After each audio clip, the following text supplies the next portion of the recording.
Hi everybody, it's the starchslady.com here with another recipe. Well, today we're doing simple lasagna. Yes, you're right, we can eat lasagna on the Starch Solution diet. Watch and see how wonderful that is. Now I have got here my cauliflower steaming to make the cauliflower cheese sauce that tastes like mozzarella.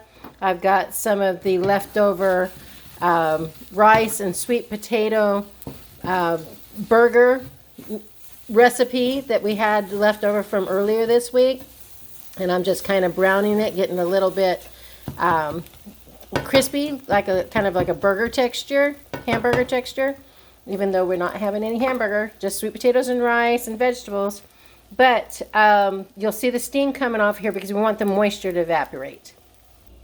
We've got our pans ready. We don't even have to spray these Teflon type pans. What do you call this? Silicone, I guess it is. And then when you're all done, you just tip it over, pap it on the bottom, and it falls out onto a plate for easy cutting. So you don't destroy it with a knife or anything like that. We've got some onion powder, garlic powder, of course, because this is the Montgomery house. You've got the organic pasta sauce. For our vegetable, we're going to strain the juice off of Dr. McDougall's low-sodium vegetable garden soup, and we're going to save that broth to drink with our meal. We've got some organic Bragg's sprinkles and herbs, kind of like a dash kind of thing, but a healthier version. And then this is that rosemary truffle sea salt that I got a while back. There's very little salt in it. You see how more powdery it is than anything. So it's mostly the truffles and rosemary. And then we've got the gluten-free organic brown rice pasta that you just layer it. You don't have to boil it or cook it like in the olden days. It'll cook up just lovely. You'll see. And to add a little extra, this is my freeze-dried food storage. Had it for years, still fresh and lovely. Spinach, dried spinach that has been freeze-dried. It keeps forever, and I'm going to sprinkle that on layers just like this. I love how easy these McDougall containers are. You just pop up the sides and squeeze it from the top, and then there's a little perforation here to pull it open to get the soup out. Easy peasy. We're going to go ahead and pour that into the strainer. I just wasted some juice there. Sorry, Dr. McDougall. I wanted to save that to drink with our meal. Hold on. Hold that pose. And you thought the bulk tea strainers were only made for tea. We're going to use it as a strainer into this beautiful glass for our vegetable broth.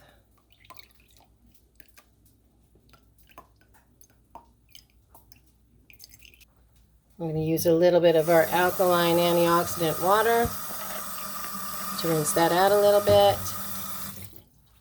If you guys want one of these systems, we are starting our nationwide itinerary if you want to get on the schedule for our June-July installations anywhere in the U.S. Give us a call, 210-880-4321. Shameless plug right there. All right, pouring that in as well.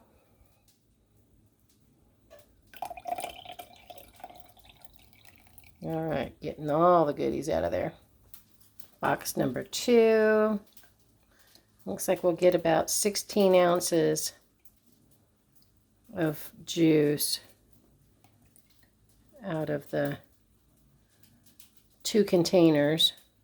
Notice I did drop some down into the faucet that one time in the start. Again, sorry, Dr. McDougall. We'll stir that around a little bit, but we get the point.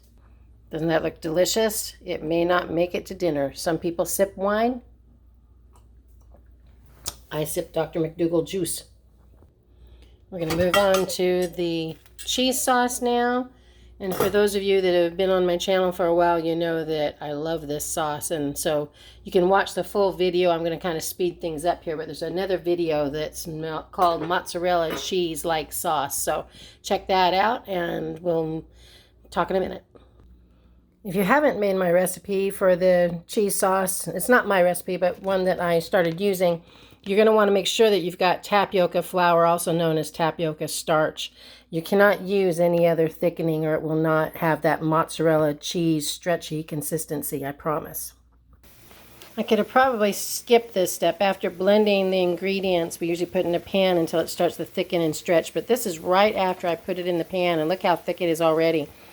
Because the cauliflower was hot from the steamer, and because I mixed it with the tapioca starch in a high-powered blender, it started doing the thickening all by itself. So I'm not going to do much more of that because that's just thick and chewy enough to be able to put between the layers on a lasagna.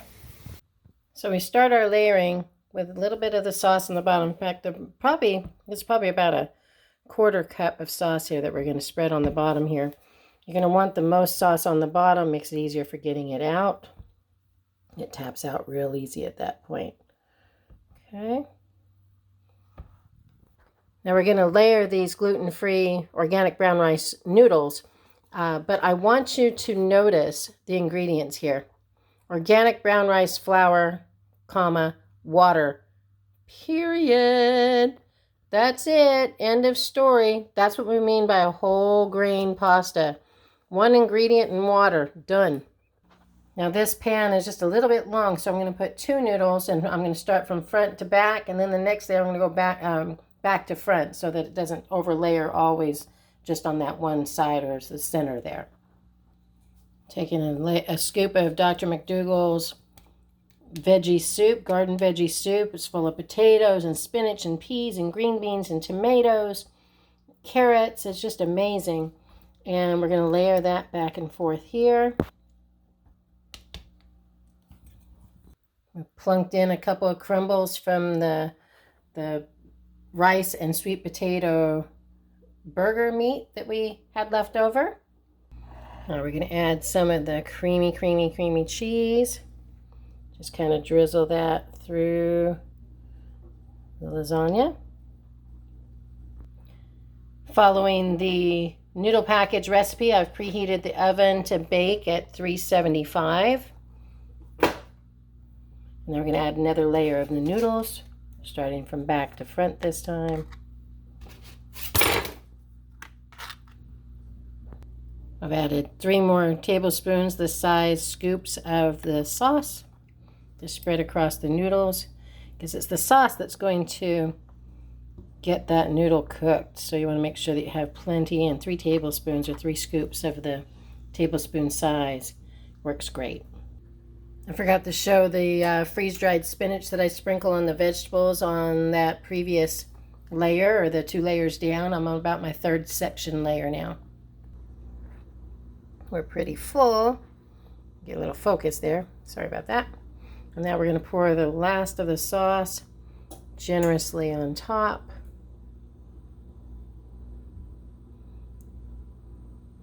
Spread that around, and into the oven it goes. You've heard me say before how much I hate tin foil. You don't want to wrap your potatoes in it. I swear Alzheimer's has more to do with the metals that we find in our water that we remove with our water system. But I think it has more to do with that than the aluminum that's in the deodorant. I avoid those as well, or the aluminum that you cook your baked potato with. So I do not like tin foil touching my food, but when you want to cook lasagna, you have to have a little bit of a steam. So unless you've got a lid that fits your containers, I actually broke off some wooden chopsticks. We use a lot of chopsticks in our house. You can see here we have a bunch of plastic ones and ones from restaurants. We use them for stirring, cooking, eating. But in absence of that, something I prefer better to avoid these kind of splintering that's on the top here is the coffee stirrers. They're like little skinny popsicle sticks, and they don't splinter. And you can buy hundreds of them for like $1 at the dollar store. And they are great for testing cakes and things like that too, like a giant toothpick but flat. So I do prefer those, but I'm all out. I have to get some more. You will want to place the silicone pans on a baking sheet because they do come out a little wobbly when they're hot.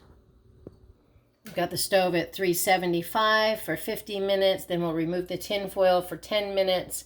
And then it says to let it sit. You might not have to do the 10 minutes because this isn't real cheese that's trying to melt. It's just our cauliflower cheese-like sauce.